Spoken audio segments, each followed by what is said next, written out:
Hello friends, हम Ranchi university के अंतर्गत आने वाले सभी कॉलेजों के लिए सेमेस्टर 6 का जो एग्ज़ाम होने वाला है उसके लिए तैयारी कर रहे हैं। उसके लिए आज हम लोग क्या देखेंगे, आज हम लोग एमसीक्यू प्रश्न देखेंगे जो एक एक नंबर के 10 से 15 प्रश्न एग्ज़ाम में पूछे जाते हैं। आज हम लोग उसको कवर करने वाले हैं।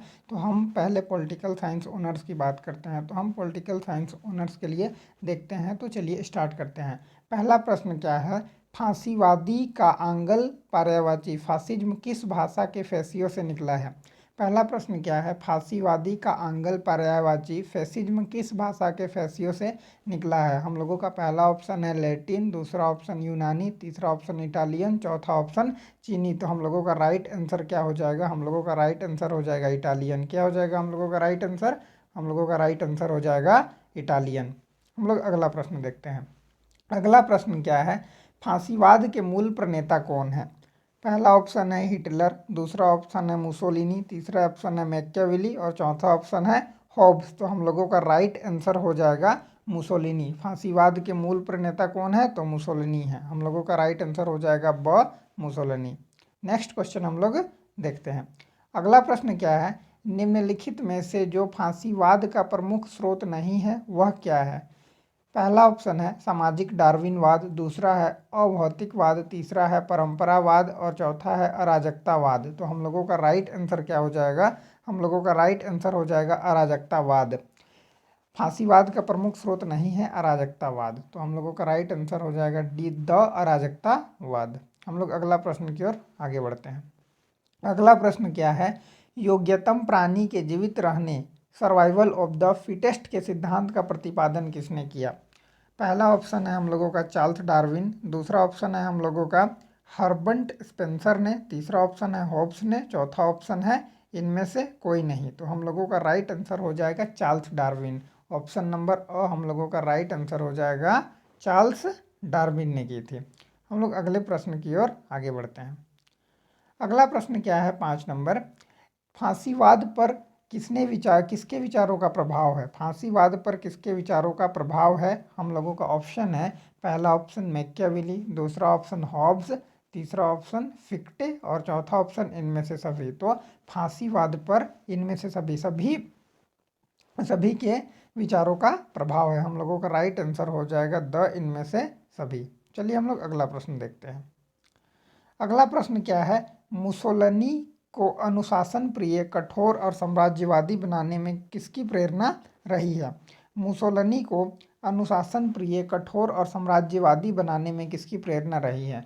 हम लोगों का ऑप्शन नंबर ए है सामाजिक सामाजिक डार्विनवाद, ऑप्शन नंबर ब है अभौतिकवाद, ऑप्शन नंबर स है परंपरावाद और ऑप्शन नंबर द है आदर्शवाद। तो हम लोगों का राइट आंसर हो जाएगा सामाजिक डार्विनवाद। क्या हो जाएगा, ऑप्शन नंबर अ सामाजिक डार्विनवाद हम लोगों का राइट आंसर हो जाएगा। चलिए हम लोग अगला प्रश्न की ओर आगे बढ़ते हैं। 7वां प्रश्न क्या है, निम्नलिखित में से अभौतिकवादी दार्शनिक है। निम्नलिखित में से कौन अभौतिकवादी दार्शनिक है। हम लोगों का पहला ऑप्शन है ऑप्शन नंबर अ विलियम जेम्स, ऑप्शन नंबर ब बरगसा, ऑप्शन नंबर सा सोरेल तथा ऑप्शन नंबर द इनमें से सभी। तो हम लोगों का राइट आंसर हो जाएगा ऑप्शन नंबर द, इनमें से सभी। क्या हो जाएगा right answer, option number the, इनमें से सभी। तो चलिए हम लोग अगला प्रश्न की ओर बढ़ते हैं। आदर्शवादी विचारकों को फांसीवाद व नाजीवाद का आध्यात्मिक पूर्वज किसने कहा है। आदर्शवादी विचारकों को फांसीवाद व नाजीवाद का आध्यात्मिक पूर्वज किसने कहा है। हम लोगों का ऑप्शन है विलियम जेम्स, जॉर्ज सोरेल और जवाहरलाल नेहरू। तो हम लोगों का राइट आंसर हो जाएगा ऑप्शन नंबर ब, जॉर्ज। आगे प्रश्न की ओर हम लोग बढ़ते हैं। अगला प्रश्न क्या है, फांसीवाद का विकास कहाँ पर हुआ था। फांसीवाद का विकास कहाँ पर हुआ था। ऑप्शन नंबर अ है इटली में, ऑप्शन नंबर ब है जर्मनी में, ऑप्शन नंबर स है स्पेन में, ऑप्शन नंबर ड है चेकोस्लोवाकिया में। तो हम लोगों का राइट आंसर हो जाएगा ऑप्शन नंबर स, स्पेन में। फांसीवाद का विकास कहाँ हुआ था, तो स्पेन में हुआ था। चलिए हम लोग आगे की प्रश्न की ओर बढ़ते हैं। अगला प्रश्न क्या है, फ्रांसिस्को डी कोम्बो डाइमेट्रो नामक संस्था की स्थापना किसने की थी। फ्रांसिस्को डी कोम्बो डाइमेट्रो नामक संस्था की स्थापना किसने की थी। हम लोगों का ऑप्शन है हिटलर ने, मुसोलिनी ने, हीगल ने या काउंट ने। तो हम लोगों का राइट आंसर हो जाएगा ऑप्शन नंबर ब, मुसोलिनी ने। किसने की थी, मुसोलिनी ने की थी। चलिए हम लोग अगला प्रश्न की ओर आगे बढ़ते हैं। अगला प्रश्न क्या है, निम्नलिखित में से कौन सा कथन असत्य है। निम्नलिखित में से कौन सा कथन असत्य है। पहला कथन है फांसीवाद एक सर्वाधिकारवाद धारणा है। दूसरा, फांसीवाद कुलीन तंत्र का विरोध एवं प्रजातंत्र में विश्वास करता है। तीसरा, फांसीवाद तर्क एवं बुद्धि में विश्वास नहीं करता। तो चौथा, फांसीवाद समाज विरोधी है। तो हम लोगों को असत्य कथन बताना है। तो इनमें से असत्य कथन क्या होगा। ऑप्शन नंबर ब, फांसीवाद कुलीन तंत्र का विरोध एवं प्रजातंत्र में विश्वास करता है। फांसीवाद क्या करता है, प्रजातंत्र में विश्वास नहीं करता है, वो क्या करता है, कुलीन तंत्र में विश्वास करता है। तो हम लोगों का कौन सा कथन असत्य हो जाएगा, ऑप्शन नंबर ब कथन असत्य हो जाएगा। चलिए हम लोग अगला प्रश्न की ओर आगे बढ़ते हैं। अगला प्रश्न है, राज्य एक आध्यात्मिक व नैतिक संगठन है। खाली स्थान ऐसा संगठन जिसका उद्भव और विकास का एक अभिव्यक्ति है, यह किसका कथन है। ऑप्शन नंबर अ है हम लोगों का मुसोलिनी का। ऑप्शन नंबर ब है हिटलर का। ऑप्शन नंबर स है हॉब्स का। ऑप्शन नंबर द है मैकियावेली का। तो हम लोगों का राइट आंसर क्या हो जाएगा, ऑप्शन नंबर अ मुसोलिनी। क्या हो जाएगा, ऑप्शन नंबर अ मुसोलिनी। चलिए हम लोग अगले प्रश्न की ओर आगे बढ़ते हैं। अगला प्रश्न क्या है, निम्नलिखित में से कौन सी विचारधारा प्रजातंत्र की तुलना सबसे करती है तथा संसदों की बातों को दुकान के रूप में व्यक्त करती है। ऑप्शन नंबर अ है व्यक्तिवाद। ऑप्शन नंबर ब है उदारवाद। ऑप्शन नंबर स है फांसीवाद। ऑप्शन नंबर ड है गांधीवाद। तो हम लोगों का राइट आंसर क्या हो जाएगा, हम लोगों का राइट आंसर हो जाएगा व्यक्तिवाद। क्या हो जाएगा, व्यक्तिवाद, जो कि ऑप्शन नंबर अ में है। चलिए हम लोग अगले प्रश्न की ओर आगे बढ़ते हैं। अगला प्रश्न क्या है, फांसीवाद किस प्रकार की दल व्यवस्था में विश्वास करता है। फांसीवाद किस प्रकार की दल व्यवस्था में विश्वास करता है। ऑप्शन नंबर अ है एक ही राजनीतिक दल। ऑप्शन नंबर ब है द्विदलीय व्यवस्था। ऑप्शन नंबर स है बहुदलीय व्यवस्था। ऑप्शन नंबर द है इनमें से कोई नहीं। तो हम लोगों का राइट आंसर हो जाएगा ऑप्शन नंबर अ, एक ही राजनीतिक दल में विश्वास करता है। किसमें विश्वास करता है, एक ही राजनीतिक दल में विश्वास करता है। चलिए हम लोग अगला प्रश्न देखते हैं। अगला प्रश्न क्या है, फांसीवाद सरकार में से प्रत्येक व्यवसाय से संबंधित निगमों की स्थापना कब की गई थी। हम लोगों का ऑप्शन नंबर र है 1993 में। ऑप्शन नंबर ब है 1934 में। ऑप्शन नंबर स है 1935 में। और ऑप्शन नंबर द है 1936 में। तो हम लोगों का राइट आंसर हो जाएगा ऑप्शन नंबर ब 1934 में। चलिए अगले प्रश्न की ओर आगे बढ़ते हैं।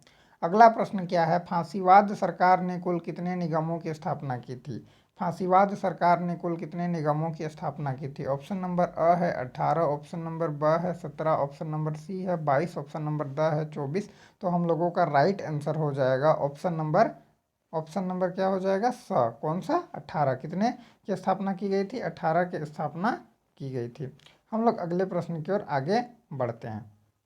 अगला प्रश्न क्या है, फांसीवाद की आलोचना किस आधार पर की जाती है। फांसीवाद की आलोचना किस आधार पर की जाती है। हम लोगों का ऑप्शन नंबर अ है फांसीवादी विचारधारा स्पष्ट और संतुलित नहीं है। ऑप्शन नंबर ब, फांसीवादी प्रगतिशील विचारों का विरोधी है। ऑप्शन नंबर स, फांसीवाद द्वारा राज्य की साध्य मानना त्रुटिपूर्ण है। या ऑप्शन नंबर द, उपयुक्त में से सभी। तो हम लोगों का राइट आंसर क्या हो जाएगा, ऑप्शन नंबर द, उपयुक्त में से सभी। चलिए हम लोग अगले प्रश्न की ओर आगे बढ़ते हैं। अगला प्रश्न क्या है, साम्राज्यवाद जीवन का शाश्वत तथा अपरिवर्तनशील नियम है। इटली का विकास जीवन मरण का प्रश्न है। इटली का या तो प्रसार होना चाहिए या उसे मर जाना चाहिए, यह किसका कथन है। ऑप्शन नंबर अ है हिटलर का। ऑप्शन नंबर ब है मुसोलिनी का। ऑप्शन नंबर स है नेपोलियन का। ऑप्शन नंबर द है इनमें से कोई नहीं। तो हम लोगों का राइट आंसर क्या हो जाएगा, मुसोलिनी का। किसका कथन है ये, मुसोलिनी का कथन है। अगला प्रश्न हम लोग देखते हैं, राष्ट्रीय समाजवाद का प्रारंभ कब हुआ था। राष्ट्रीय समाजवाद का प्रारंभ कब हुआ था। ऑप्शन नंबर अ है 1918 में। ऑप्शन नंबर ब है 1920 में। ऑप्शन नंबर स है 1922 में। ऑप्शन नंबर द है 1924 में। तो हम लोगों का राइट आंसर क्या हो जाएगा, हम लोगों का राइट आंसर हो जाएगा ऑप्शन नंबर ब 1920 ईस्वी में। कब हो जाएगा, 1920 ईस्वी में। चलिए हम लोग अगले प्रश्न की ओर आगे बढ़ते हैं। अगला प्रश्न क्या है, राष्ट्रीय समाजवाद कहाँ प्रारंभ हुआ था। राष्ट्रीय समाजवाद कहाँ प्रारंभ हुआ था। ऑप्शन नंबर अ है इटली में। ऑप्शन नंबर ब है जर्मनी में। ऑप्शन नंबर स है पोलैंड में। ऑप्शन नंबर द है फ्रांस में। तो हम लोगों का राइट आंसर हो जाएगा ऑप्शन नंबर ब जर्मनी। क्या हो जाएगा, ऑप्शन नंबर ब जर्मनी में। अगले प्रश्न की ओर हम लोग आगे बढ़ते हैं। वर्साई की संधि कब हुई थी। वर्साई की संधि कब हुई थी। ऑप्शन नंबर अ है 1914 में, ऑप्शन नंबर ब है 1918 में, ऑप्शन नंबर स है 1919 में, ऑप्शन नंबर द है 1920 में। तो हम लोगों का राइट आंसर क्या हो जाएगा 1919 में। वर्साई की संधि कब हुई थी? तो 1919 ईस्वी में वर्साई की संधि हुई थी। अगला प्रश्न हम लोग देखते हैं, हिटलर जर्मनी का चांसलर कब नियुक्त हुआ था? हिटलर जर्मनी का चांसलर कब नियुक्त हुआ था?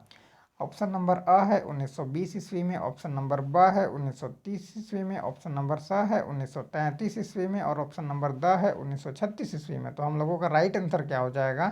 हम लोगों का राइट आंसर हो जाएगा ऑप्शन नंबर स 1933 ईस्वी में। चलिए हम लोग अगले प्रश्न की ओर आगे बढ़ते हैं। अगला प्रश्न क्या है? अगला प्रश्न है, राष्ट्रीय समाजवाद का प्रमुख सिद्धांत क्या है? राष्ट्रीय समाजवाद का प्रमुख सिद्धांत क्या है? ऑप्शन नंबर अ है रक्त एवं मिट्टी का सिद्धांत, ऑप्शन नंबर ब है आर्य वर्चस्व तथा यहूदी विरोध में विश्वास, ऑप्शन नंबर स है आर्थिक स्वावलंबन और स्वायत्ता पर बल, तथा ऑप्शन नंबर द है इनमें से सभी। तो हम लोगों का राइट आंसर क्या हो जाएगा? ऑप्शन नंबर द इनमें से सभी। चलिए हम लोग अगले प्रश्न की ओर आगे बढ़ते हैं। अगला प्रश्न क्या है, निम्नलिखित में से कौन सा कथन असत्य है? कथन अ क्या है? राष्ट्रीय समाजवाद सर्वाधिकारवाद राज्य का समर्थक है।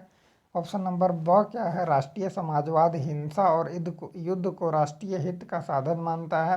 ऑप्शन नंबर स राष्ट्रीय समाजवाद लोक और नेता में आस्था रखता है। ऑप्शन नंबर द राष्ट्रीय समाजवाद यहूदियों के वर्चस्व में विश्वास रखता है। तो हम लोगों का राइट आंसर क्या हो जाएगा? ऑप्शन नंबर द राष्ट्रीय समाजवाद यहूदियों के वर्चस्व में विश्वास रखता है। चलिए हम लोग अपने अंतिम प्रश्न की ओर आगे बढ़ते हैं। अंतिम प्रश्न क्या है? राष्ट्रीय समाजवाद की आलोचना का प्रमुख आधार क्या है? राष्ट्रीय समाजवाद की आलोचना का प्रमुख आधार क्या है? ऑप्शन नंबर अ है राष्ट्रीय समाजवाद बब्बरता का सिद्धांत है। ऑप्शन नंबर ब है राष्ट्रीय समाजवाद बुद्धि निरोध और अविवेक है। ऑप्शन नंबर स है राष्ट्रीय समाजवाद का कोई राजनीतिक दर्शन नहीं है। ऑप्शन नंबर ड उपयुक्त सभी। तो हम लोगों का राइट आंसर क्या हो जाएगा? ऑप्शन नंबर द उपयुक्त सभी। क्या हो जाएगा? उपयुक्त सभी। अगर आपको हमारा यह वीडियो पसंद आया हो तो वीडियो को अपने दोस्तों में शेयर करें। धन्यवाद।